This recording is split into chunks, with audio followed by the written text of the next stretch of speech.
Welcome to CyberMAYnia, cyber talks with the brightest minds in cybersecurity. Discussing risks, AI, emerging threats, workforce challenges, and more. Brought to you by Cyber Range Solutions. With your host, May Brooks.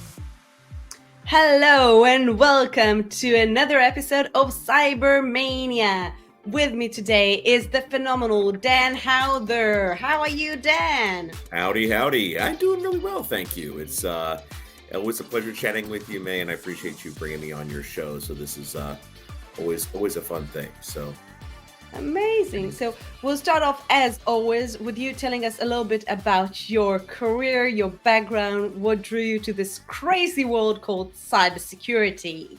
Well, that is a good question. I actually, interestingly enough, it all started with certifications where I was a business student and got into programming and really enjoyed that a lot. Working as a consultant, and my consultant company said, you don't have a comp sci degree, so it's hard to sell you, if you can imagine them saying that. Could you get a certification so we can help you? We're like, okay, I got one. And they said, okay, get another one. It's like, oh, okay. And at the time, the ICCP had the certified computing professional, certified systems professional, certified computer programmer certs, and they had specialties. I started running out of specialties. I already had two of them, and they would ask me to get a third. And so I was like, okay, I'll get one in end user computing and security. And so I set it up on security, and it was really fascinating, especially emanations. I was studying that in cryptography and those kinds of things. And then fast forward a few years, and I'm working at BMW Financial and doing networking, because I said, like, hey, I already done development. Let's work on networking, kind of, cover the whole field. And I hear my boss saying, man, I wish we had somebody to do something about security. And I'm like, actually, I have a certification in that. You do? I was like, well, yeah. He says, well, what do you need? And they told me, and I started doing that. It's like, oh, man, this is fun. So one of my bosses said, look, if you have anything from now on that's security, like, let me do that, because then you get your stuff done and I enjoy it, and it's a win-win. And so that started happening, and that's kind of how I got started, was just all the stuff that fell along my direction to work on. So suddenly I'm doing disaster recovery and business continuity, and creating an anti-malware process for the firm, and all sorts of fun things like that. And it kind of grew from there. Amazing. And what do you do now? Well, now I've been full-time security since 2000, when I had this moment in 99 of thinking, like, okay, what do I want to do with my life? Do I want to get like really deep into like networking and routers and all that stuff? Do I want to be a DBA? Because I was doing a lot of work with databases, or the security thing is kind of fun. I'll do that. And so I've been full-time security now for 25 years.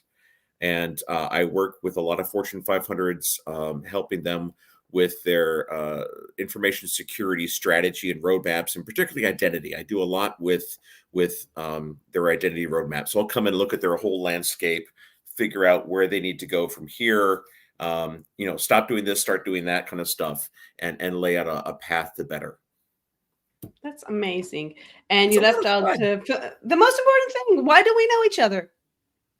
Well, we know each other because we both serve on the ISC2 Board of Directors, and so happy you came to join us this year. So, thank you. And you're our chairman, and you're doing a phenomenal job. So we're not going to keep it all ISC2 and CISSP.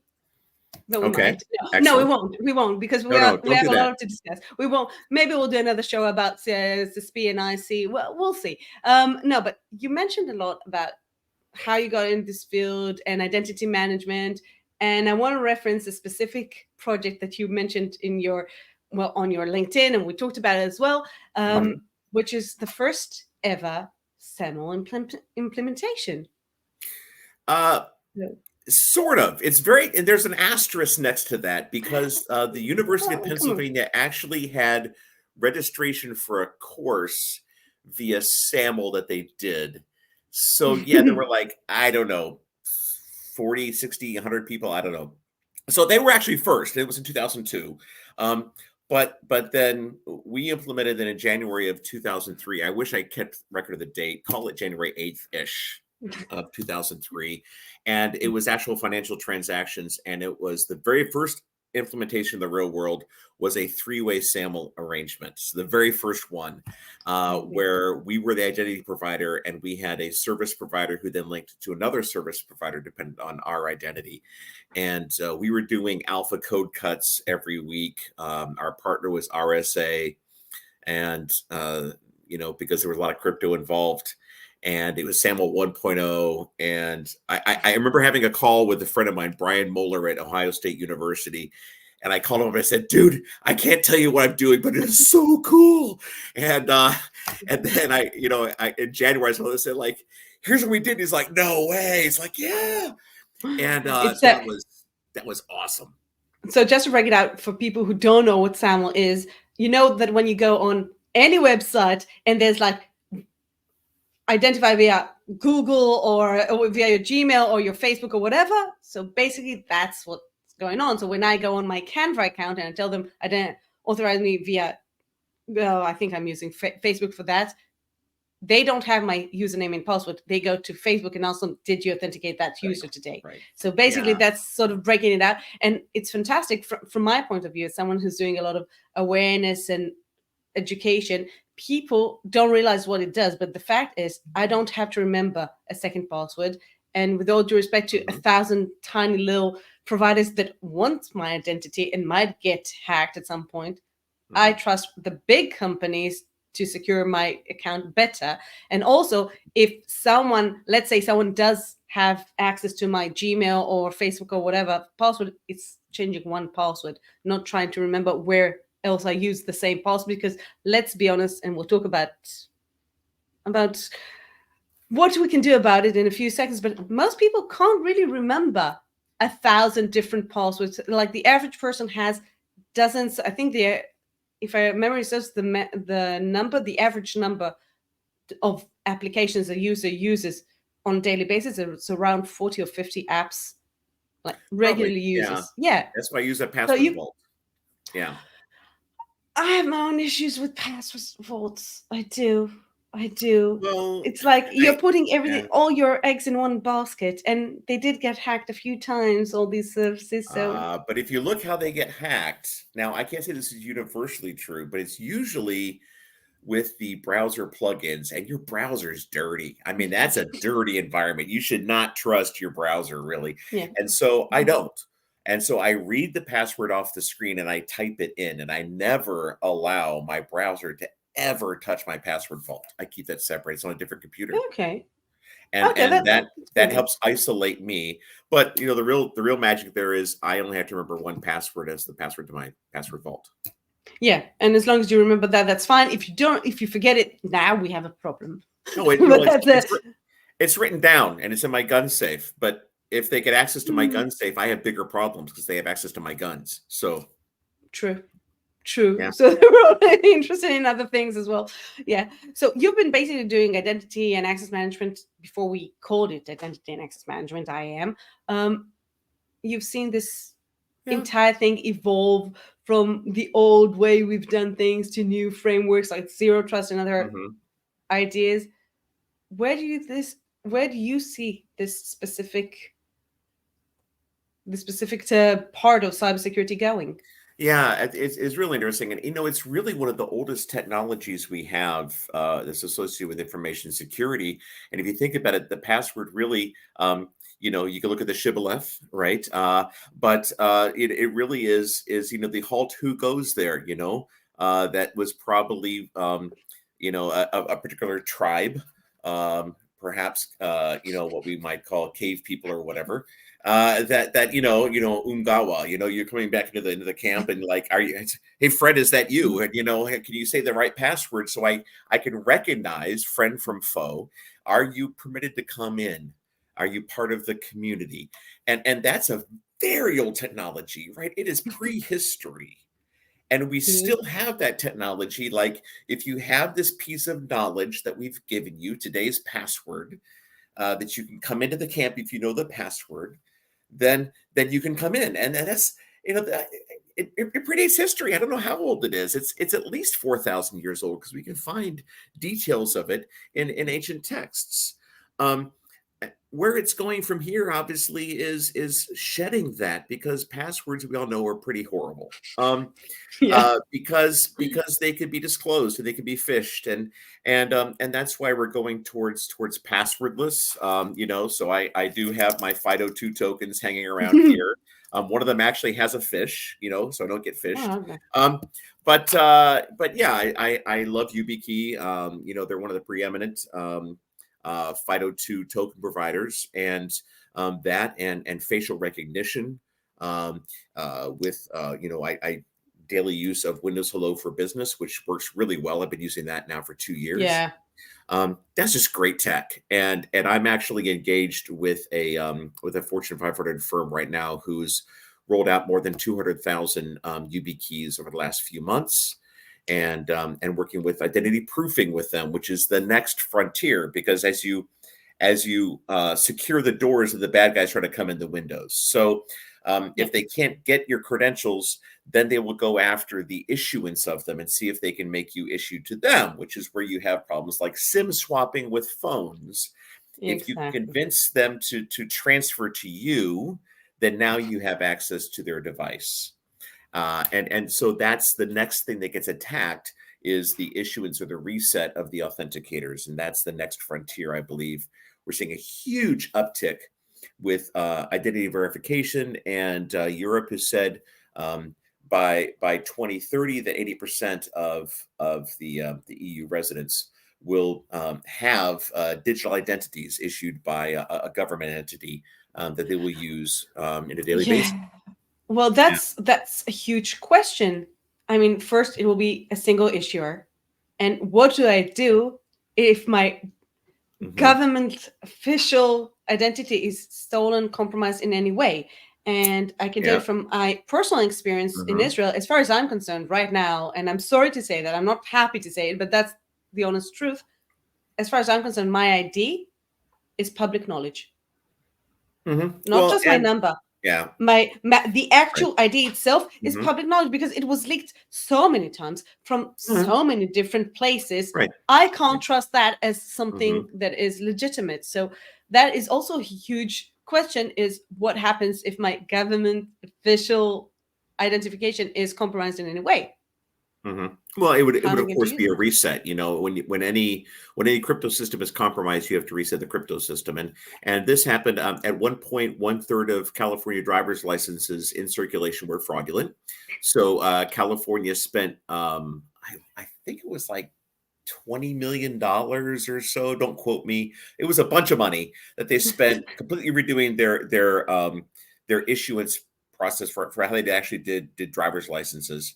And my understanding is the evening that they launched that new system and they were like, aha, we're finally there, somebody slammed a pickup truck into the Bureau of Motor Vehicles. One of them had snatched the machine so they could actually continue their fraudulent business. So I didn't know that story. Yeah, it's kind of funny.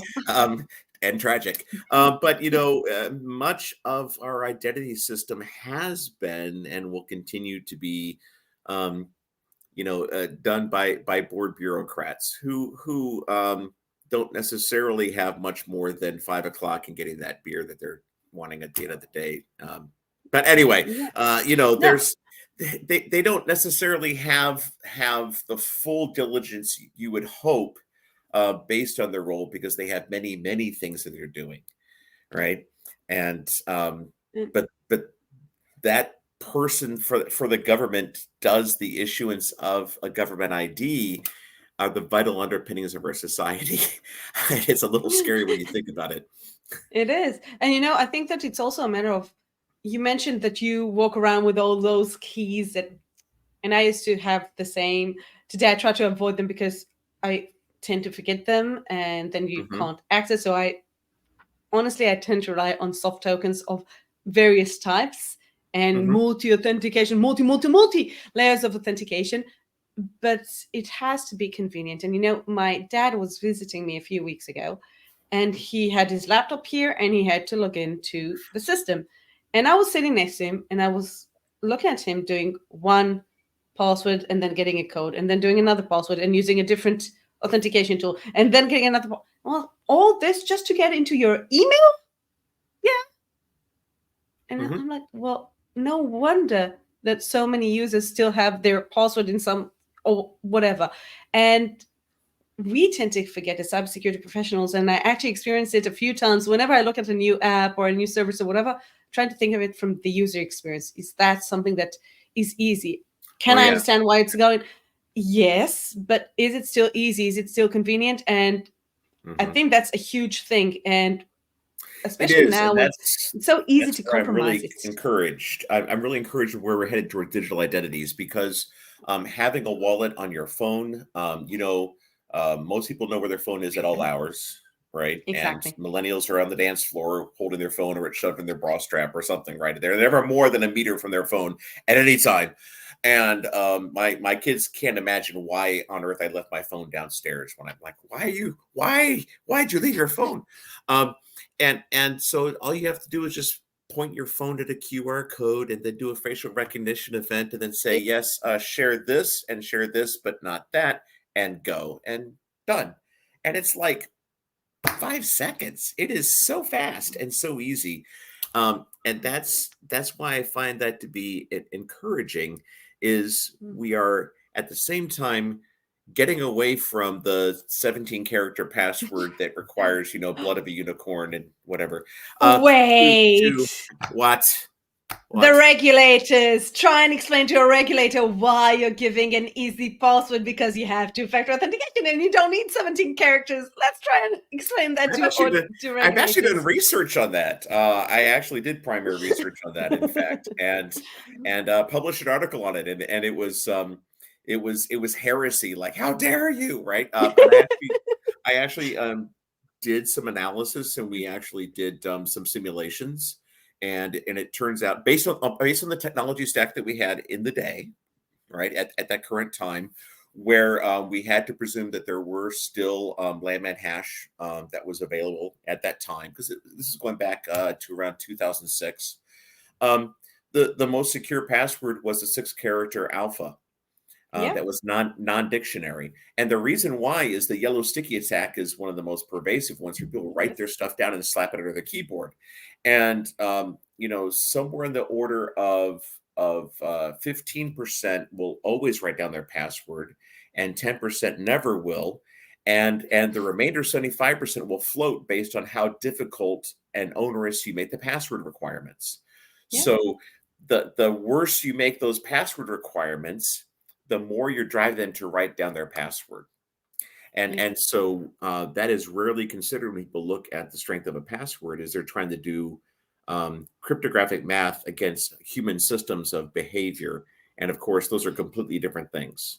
And thank goodness, NIST 863 was published. You should read it if you haven't. 863B is freaking awesome. And it finally identifies and recognizes that behavioral psychology is really important when considering password policies. It is. And you know what? I think that education and awareness, and I've been talking about that for years. I think that's a huge, huge thing. And yesterday around 3:30 p.m., I suddenly get a text from my son. He's at school. He had CCA, and they have this quiz club that they're doing, whatever. Suddenly he sends me text me, like WhatsApp message. Mom, I just sent you a code to your email. Send it back to me. I'm like, hell no. So I called him. And I'm like, Harry, what's going on? No, really, because we set up Blue Cat on your it sends to the parent, and it's school, whatever, so it sends to my email. Like, okay, so now you have to tell me something that only you would know. What school I went to? Well, no, that's basically public knowledge. So I started asking him like very specific questions just to make sure. And later, when he got back home, he asked me, but you knew it when you could hear it was me. Told him, but with Gen AI, I can generate your voice like super easy. And you remember in December, you had a tragic cell phone accident, and you initiated a signal connection to me, and I said, well, you need to tell me something only you would, didn't I? We actually had this conversation 3 months ago. Like, Signal does not authenticate you, so you have to authenticate yourself to me and tell me something only you would know. And I reciprocated. We got there and said, like, okay, cool, this is good. Yeah, but I think that this is something that most people don't think about. And today with Gen AI, it's so easy. Think about it. How many people have their voice and their image somewhere in social media? Like what we're doing right now, you can take a sample of your voice, of my voice, and sample it, and that's it. That's so true. We can't even, the fact that I'm talking to my son on the phone and I recognize his voice tells me absolutely nothing. Absolutely nothing whatsoever. Right. And I when I get phone calls and I don't recognize the caller, I usually don't even answer it. But thank goodness it's getting better. And so when I answer now, I just say hello. And that's all I say, because I don't want them having any other syllables. But again, they can sample this and get everything they need. So exactly. So today, I think people should be more aware. It's not just technology can only get us so far. We need to be we need to be involved. You know much more about what's happening in the Middle East than I do, and I know more about perhaps what's happening in the U.S. than you do, because where we live.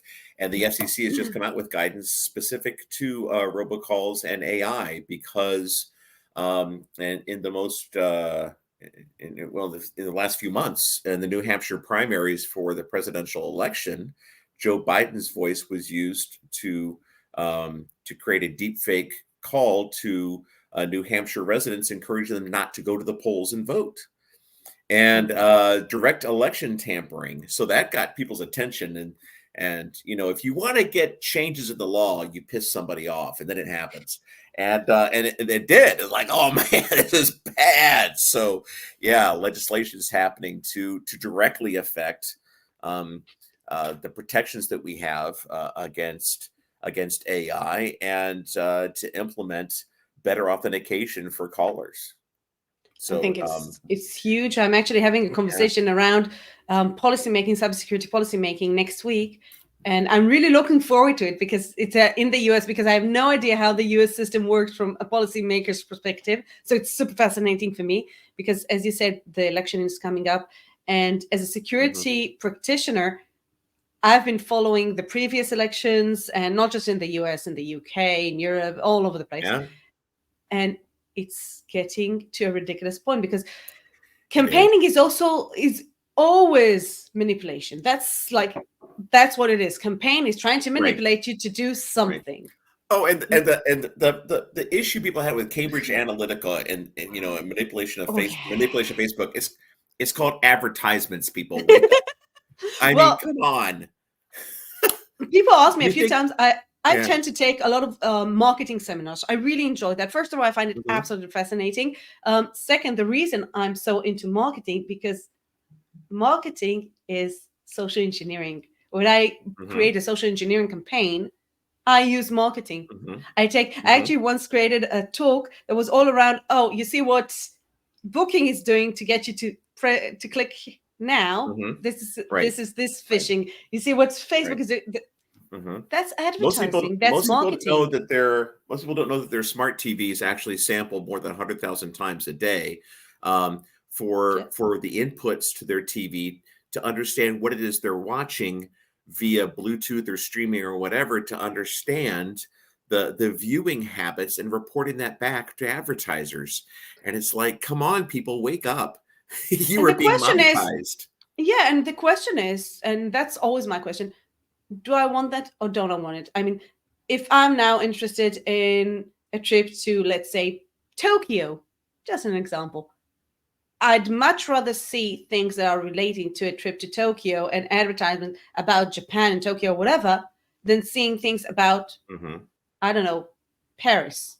Not that I don't like Paris. I absolutely love Paris, one of my favorite cities, but I'm not planning a trip to Paris right now. So the fact that they're sending me things, that the advertising, it's the only question is, did I come up with this idea by myself, or did someone put it in my head? I think there are times when advertising. We would wish to have advertisements that are helping us make what we hope are more informed choices in our world, but quite often are manipulating us. But at least they're more central to the decisions that we're making, rather than random crap. Right.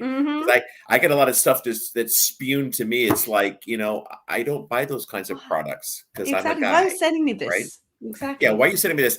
But then again, there are also transactions that we would wish to ensure are anonymous, right? Oh yeah. And I don't want any sort of advertisers in my bedroom, right? And we'll just kind of leave that topic there. But Yes. yes, and But at the same time, we're being tracked and recorded and synthesized and put into a pigeonhole in ways that are almost frightening. Now, you can join the social experiment that my wife and I have been having for a while. And we picked a location that, in fact, we would like to go to, but we're never going to discuss it online at all in print. We only discuss it verbally to see if our devices are listening. And every once in a while, we discuss this vacation place we'd like to go to. And we keep waiting for the advertisements to pop up, indicating that our audio has been sampled and that it has affected our advertisements. So we periodically have that discussion. I won't say where that is. You'll have to pick your own place that you will have. You know what? But I think that even if it happens, and even if you talk about a specific place and suddenly see commercials for that specific place, it doesn't necessarily say that they actually sampled your voice and analyzed it, because it could be that you came up with the idea to go to that specific place because of something. You didn't just wake up in the middle of the night and say, I want to go to Albania.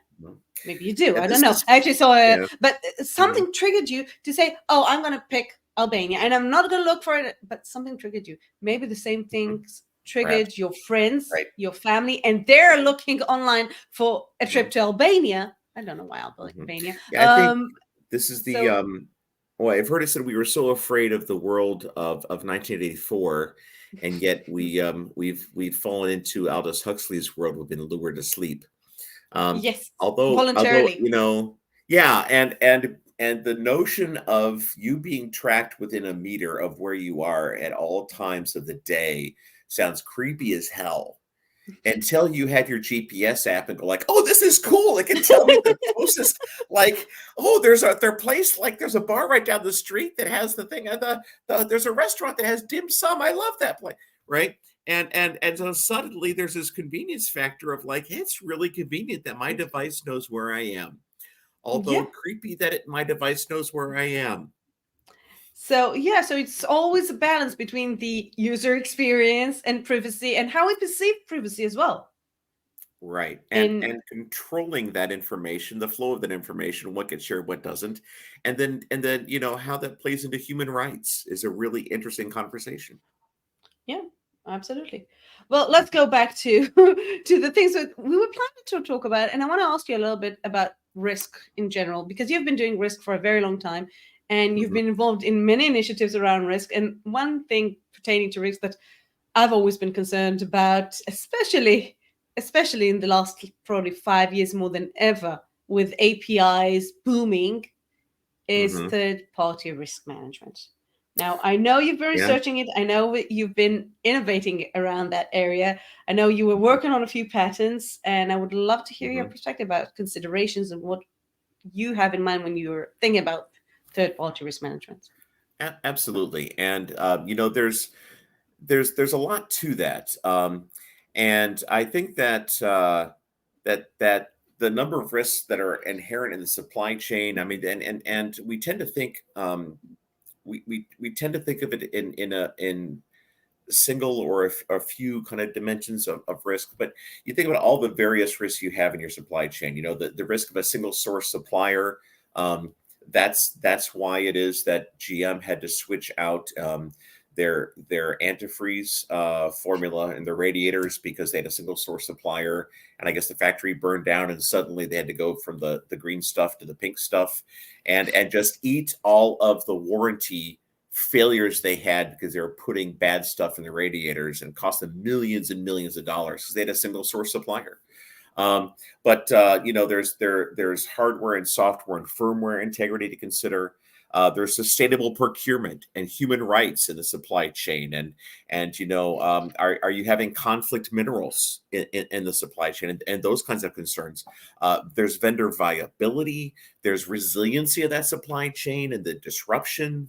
A lot of manufacturers switch to just in time where I think I saw a documentary. Mitsubishi, I believe, was tracking shipments and knowing that certain parts had just hit the port and were 2 hours away, and they would hit the factory floor with a half-hour buffer and then go in and be put into the cars, et cetera.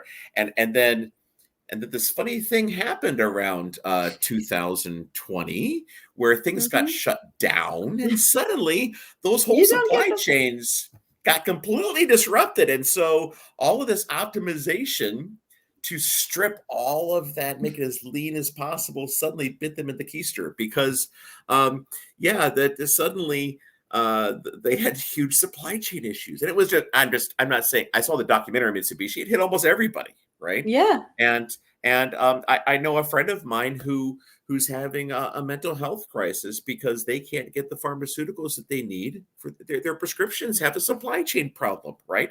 I mean, it's causing all kinds of disruptions to daily living.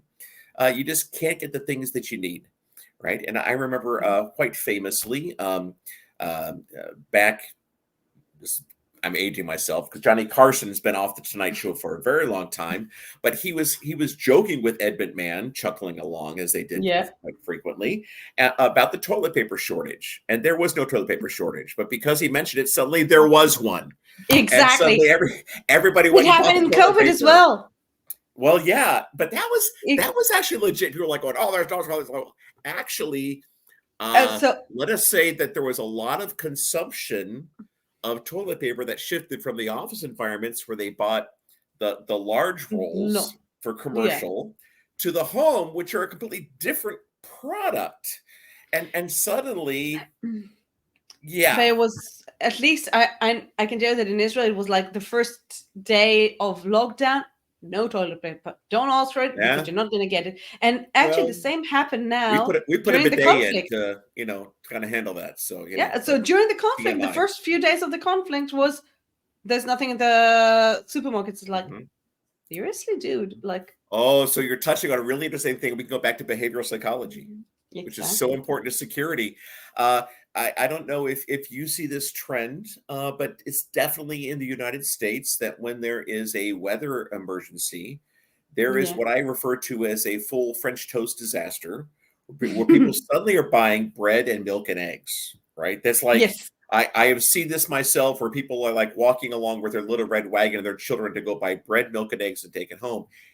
Think about that for a minute, okay? If you're having an ice storm or a hurricane or whatever, why are you buying perishables? True. Shouldn't you be buying, say, flour so you can do it yourself? No, not even flour. Flour requires cooking. Like, how about cans of tuna fish? Cans of tuna fish are a much better thing to acquire, right? Beans in a can. I mean, there are all sorts of things which are shelf stabilized, will last for 10 years, and are ready to eat. You open the can and go. And the reason why is there's actually peer-reviewed research on this. It does not have to do with supplies. This is purchased to reassure the buyer that this is merely temporary. I just need a few days of supplies to get me through this crisis, and then we'll be back to normal and everything will be fine. So I just need a little bit to get me through this. And it is a psychological comfort, a safety blanket you're wrapping around your brain to say, don't panic. I just need bread, milk, and eggs. I'll make a little French toast. And come Wednesday, things will be fine. And and think about that for a minute. It's really interesting when you start peeling the layers back about the, this is the Maslow's hierarchy, hind monkey brain going like, oh, good Lord, right?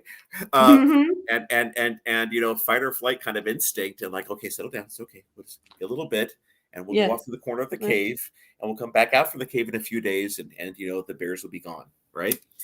Yeah, it's really interesting. Well, at the end of the day, I think that everything goes back to the human factor, to human behavior. And let's talk about human behavior because you've been doing a lot of things around that over the years. And I know that teaching and mentoring has been a huge part of your life. I don't even know how long. And if you can share a little bit of your experience, something very memorable that had a lasting impact on you. Okay, well, I'm going to go a little bit off of information security, and I'll tell you an event that was really meaningful to me. I was teaching a one-day seminar in communications. And it was the essence of communications, how to structure your message, how to get your point across, effective gestures and movement, word choice, and those kinds of things. All the basic building blocks, right? From essential aspects up to more sophisticated aspects of communication.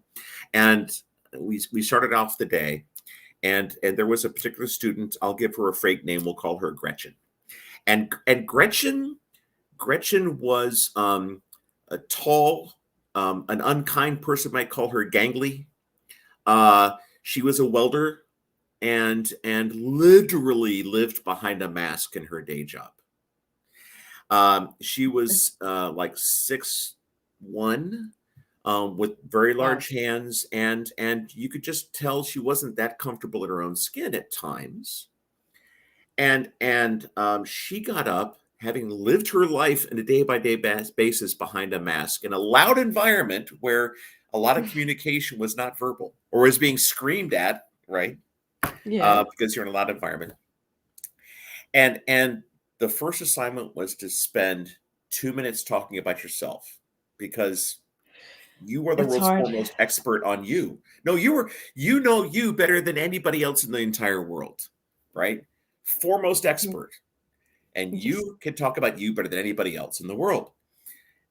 And she got up there and she started at 6'2", and she was shaking.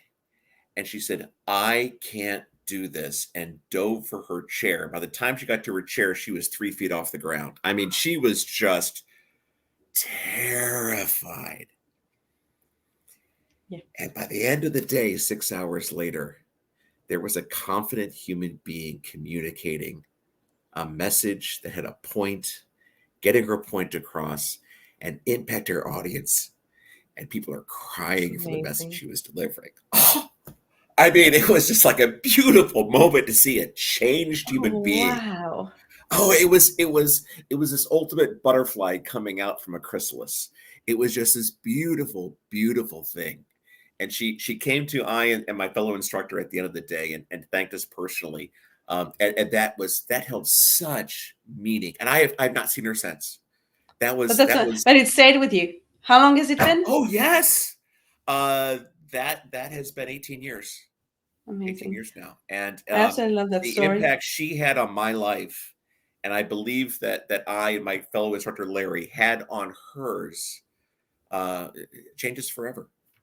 Yeah. And you know what? I think that the fact that you just shared this incredible story will have an impact on others, because when you give, that's something we talked about many times. What you give, in my eyes, is what you receive. And a story like that, that's why we teach. That's why we volunteer, not for someone to give us some sort of recognition, because of those moments, because when someone achieves something and you know that you were part of it. Yeah. Yeah.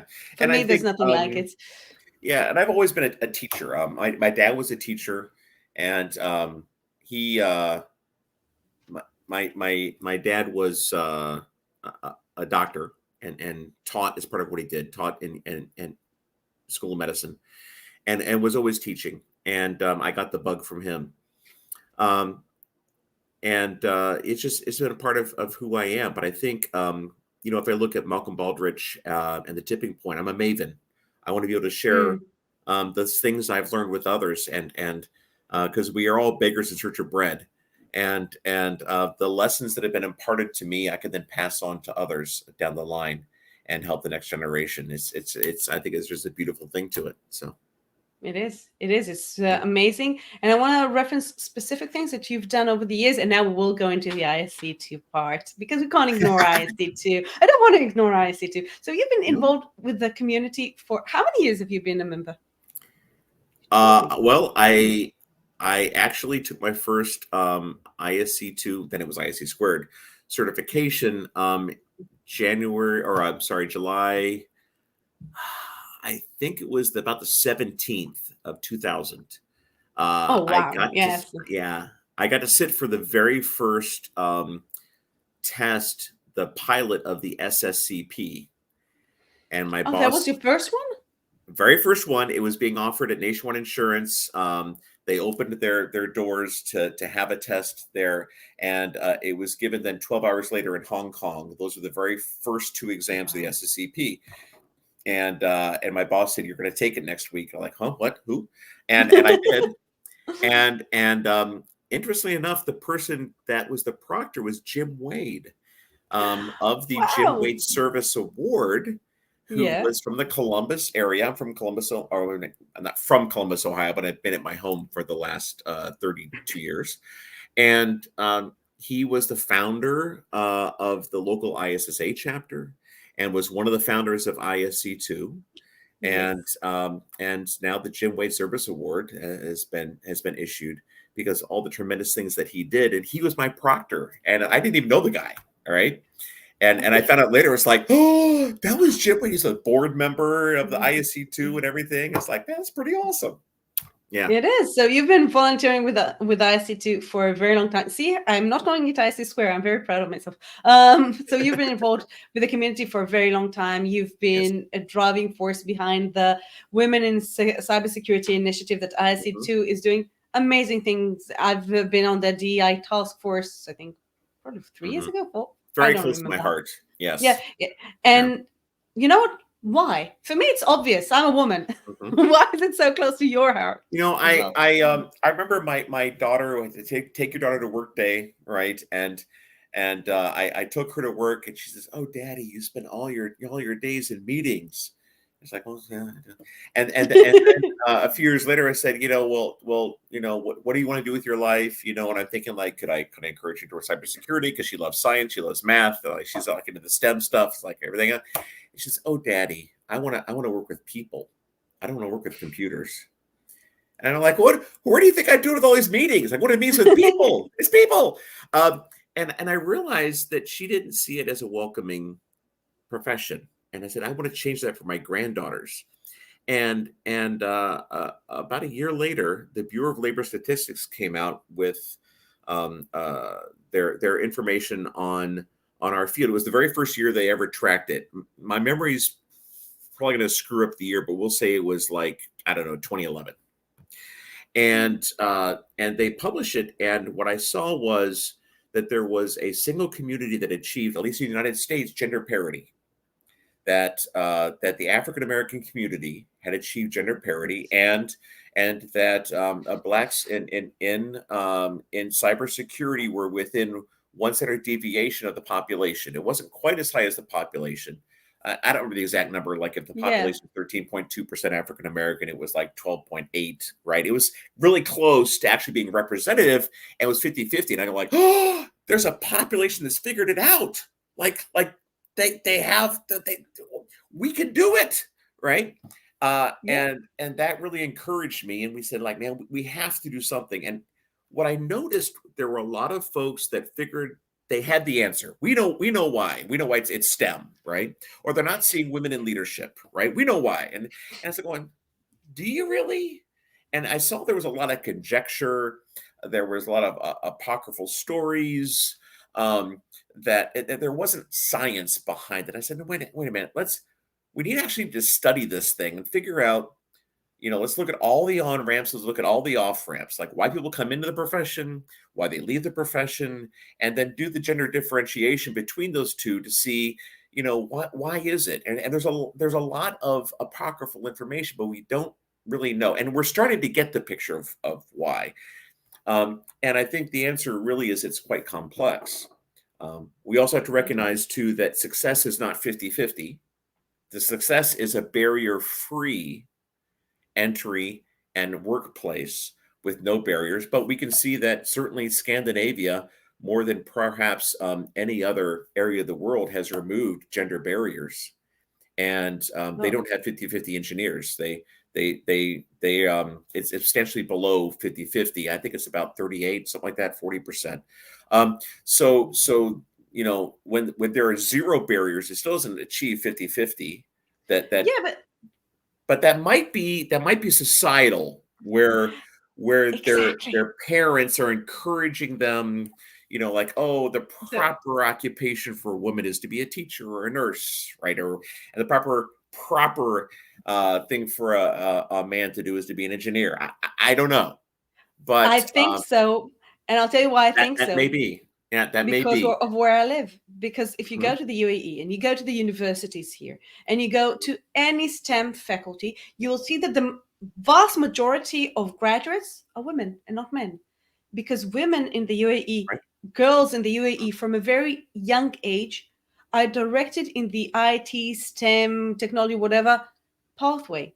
You're a guy, you're going to do business. You're going to learn economics or advertising or business or something like that. I'm a business student. I'm a business major. Me too. So but women will go to engineering. So, and it was really an eye opener for me, seeing how different it is from other places I worked or lived in around the world, where as a woman, oh, are you sure you want to go to cybersecurity? Isn't that a man-dominated area? And I'm saying, that really to me is very heartening to see in the Middle East the very strong surge of women into those fields over the last couple of decades has been just tremendous, and to me it's really encouraging, right? That's been opened up to them, and they're now exploring areas that were completely forbidden before. So I think those are all fabulous things in our world. So yeah, I would say I wouldn't want to see any person, by the way, man or woman or any other sort of person around the world, being directed in a specific path that is not to their choosing, to their liking. I want to have all the options open. My kids, both the girls and boys, they have Lego and they have Barbie dolls and they play around the computer. Right. My 7-year-old kicks everyone's whatever. On PlayStation, she really is phenomenal. Maybe it's those tiny.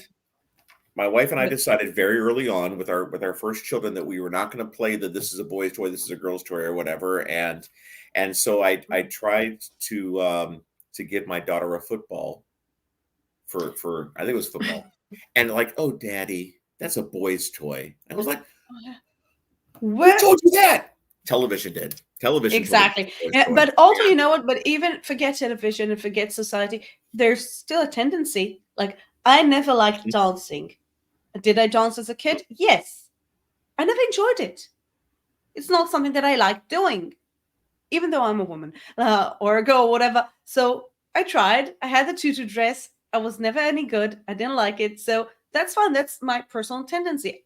I always preferred playing around with Lego. That was my favorite toy in the whole wide world. Like, give me a Lego set. Legos and a Erector set. That's a lot of fun. Yeah, no, building Lego. things. Playmobil. I also like Playmobil. I also like my Barbie dolls, but I preferred my Lego sets. So going back to, I think I'm personally very proud of the work that ISC2 has been doing for many years around diversity, around the workforce, around getting people involved. And you've been with the board for a very long time. And as I said before, you're now the chair of the board. I'd love to hear the perspective that you can share about what directions we're looking for in the future. How do you see us evolving to meet the changing needs in this world? Well, and when I was on the board before, and I was very, very proud to have delivered on one of my campaign's promises, which was to implement term limits, and then I termed out and had to leave the board. But something that we did before was to create what then was called the ISC2 Foundation, is now called the Center for Cyber Safety and Education. So that was founded in 2011 to drive DEI initiatives to help protect children and seniors, and to study the workforce and try to figure out what it is that we need to change to achieve a number of things regarding equity and equality and those kind of goals. And that work has continued now in its 13th year.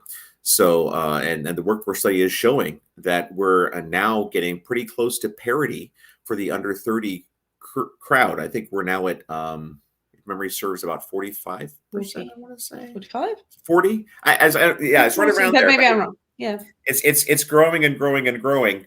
And we're now getting pretty close to parity, far closer than we ever were before. Because before we were at 11% female, which is like staggeringly skewed. Yeah, and now it's getting much better. but that's some of the encouraging work. We're now more than 600,000 members, candidates, and associates.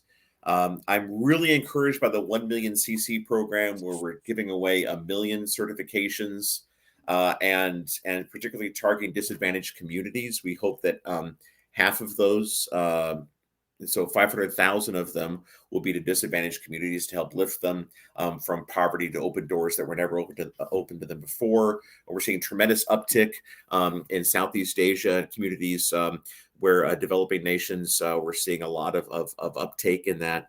Very encouraging in that regard. We're seeing a really strong growth in our cloud certifications, and we're seeing a tremendous response to our GRC initiatives. We just had an event where we had more than 5,000 people signed up for our GRC event. So we've restructured the ISSEP and have launched a GRC certification, and that's been very well received. So I'm really encouraged by how I see us adapting and changing. We've now gone from a Scantron 6-hour circle the bubble test. That's what I took originally. It was horrible. And now we have adaptive exams in all the major languages in which we operate. And that was something that we started actually when I was on the board before. I think it was 2012 we started that. It has taken a very long time because we had to get there with very strong security.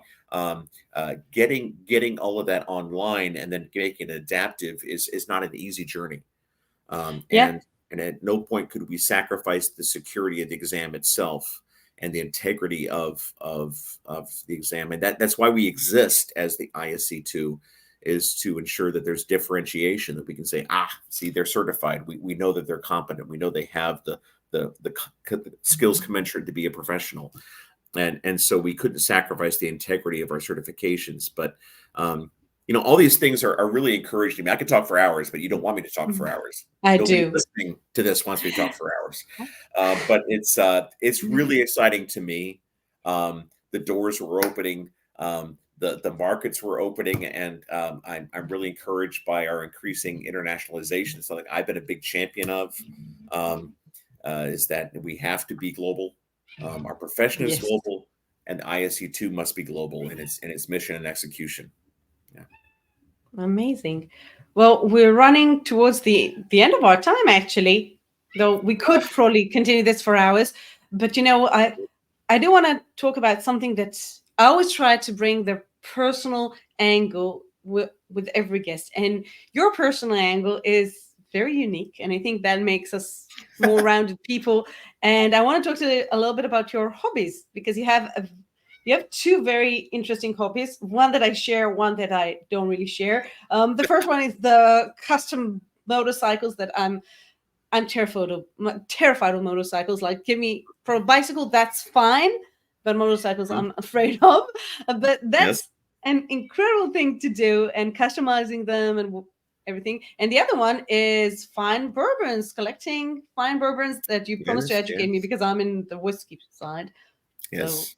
So we both share an enjoyment of whiskeys, though I do tend towards American whiskeys, and I think you like Scotch, I believe, is your proclivity. Yes. So I started off drinking Irish whiskey, and then I tried my first bourbon and went like, oh, this is delicious. And I do live 2 hours off the Bourbon Trail in Kentucky, and so we actually combine these two things. We tour the Bourbon Trail by motorcycle every year. We spend 4 days carving through the twisties around through the horse country. It's just beautiful, and it's a lot of fun. And don't worry, we drink very, very little. We can only have a maximum of 1.5 ounces, which is a U.S. shot. And so you'll have, and most of them it's not even that. It's like 3/4 ounce, which is I can't do that in mils, because we're Americans, we can't do but whatever that is. But it's not very much. And so you do that, and then you ride for a while, and an hour later you're doing a little tour, and maybe having another half ounce, 3/4 of an ounce. So you're not drinking hardly anything. Yeah. And it's mostly about the taste and seeing the distillation process and the barrels and the bottling. It's all fascinating. So yeah, I do enjoy good bourbons, and I did make a custom motorcycle. I realized about 10 years ago that my day job was digital and my hobbies were all digital, and I intentionally created an analog hobby. And so I learned welding and fabrication and tube bending, and I did design, and took a bone stock Yamaha XS650, and now is a hardtail chopper. And you can actually look it up online because I gave the name Giant Red Devil. So you can look up Giant Red Devil XS650, and you'll see a picture of me. I got Bike of the Year on the XS650 calendar, and third place at the Easy Riders Invitational. So it was a labor of love that took me 3 years, and I did about the same amount of fabrication on it as Orange County Choppers did on theirs. There were a lot of things they did, but the things they handed off, and the things they handed off were the same things I handed off, which was paint and the engine work. Because Paul Jr. and Paul Sr. never did either of one of those, right? That was somebody else, and I can't do that level of painting. I can do a little painting, but not like that. And I can't do engines. So I spec'd it all, and I had all the parts. Like, here's the pistons and everything else. I handed it to my mechanic. I said, "Here, put these together, make a good engine that works." And he did. So, all right. And so it's fun. Yeah, I love it that it has nothing to do with cybersecurity. I think that makes us more interesting people and more rounded people, like unwinding and doing something that is completely unrelated to cybersecurity. So exactly. I love that. Yeah. And that with the riding the Harley, it did encourage me to grow my beard a little longer because it seems to go with it, that the tattoos, So yeah, that's pretty cool. Amazing. Yeah, you're a character. You're not what people would expect when they hear, in a good way, when they hear chairman of the board. That's why I love you. See? Because we're trying to be like, I think in cybersecurity, it's such a serious field that we can't take ourselves too seriously. Mm-hmm. We have to have some fun in it, because otherwise we won't survive. I try to bring my wit to my job as well too. And work should be serious fun. And you have to know when to be serious, and you have to know when to tell a joke, right? Amazing. I love that. So before we wrap up this amazing session, we have to do the pop quiz. We always do a pop quiz. So I'll ask you very quick questions. No right or wrong answers, whatever jumps to your head. We should get to, I'll try and get to drum roll for this next time. Okay, so I know that you love traveling. What is your favorite destination or any sort of destination that really changed your perspective of life, cybersecurity, the world? Oh wow, what an interesting question. I think it was I was building a community center in the Dominican Republic, and doing some framing and concrete work, and to see the children playing next to me. The house, they had no pot. They had a coffee can that served. I saw throughout the day, it was what they cooked breakfast in, or actually lunch. I don't think they even had breakfast. It also was what they did laundry in, and they had one vessel. That was it. And they hung their laundry on the barbed wire fence, and the kids had no toys, but they didn't know they were poor. And they just had joy, and they interacted with us, and we had a good time and laughed and sang songs together. And that really opened my eyes as an American born with Western perspective. And I don't think of myself as rich, but they certainly would have thought of me as rich. That really opened my eyes in that way, and changed my perspective of the world in quite a way in that couple of days. So. Beautiful. Yeah. If you haven't chosen a career in tech, what would you be doing today? Ooh, interesting question. I really enjoy HR, and understanding human capital and how to nurture people and get the most out of your employees, to not to squeeze the most out of them, but to help them be the best that they can be, right? That is, I think, pretty cool, and being able to align the needs of the organization with the needs of the individual and create that. And that, or perhaps marketing. I really enjoy marketing and advertising as that thing. So it would probably be either one of those. Amazing.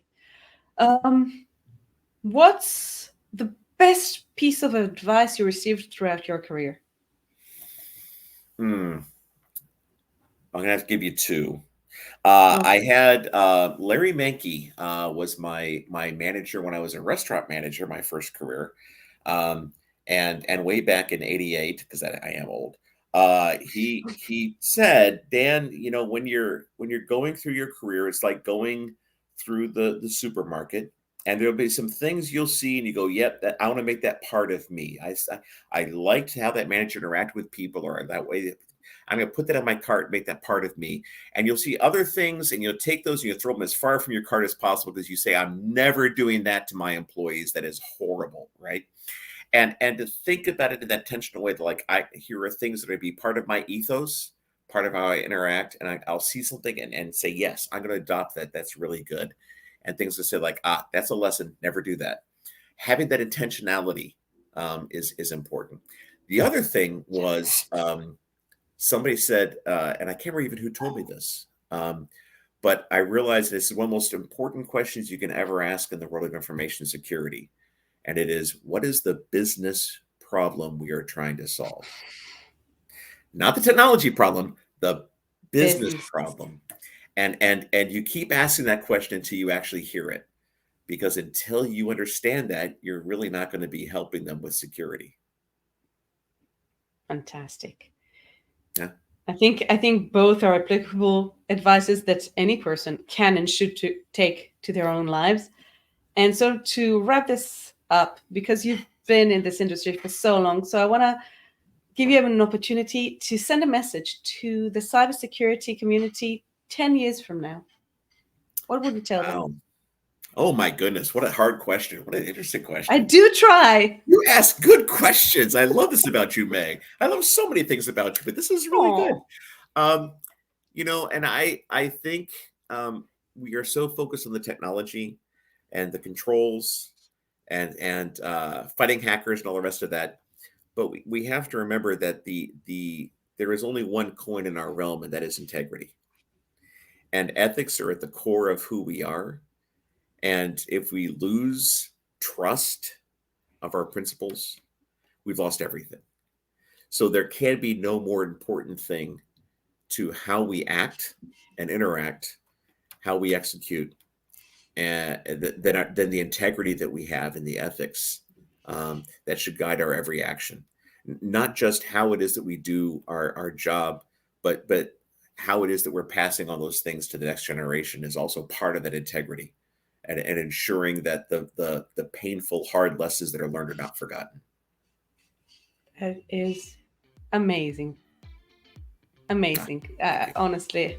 So Dan, thank you so much for joining me today. We tried to take it like a little bit about the history, a little bit about ISC, a little bit about life in general.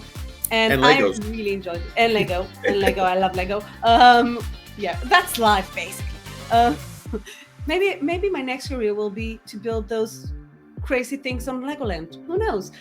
Yeah, so stay tuned. Who knows?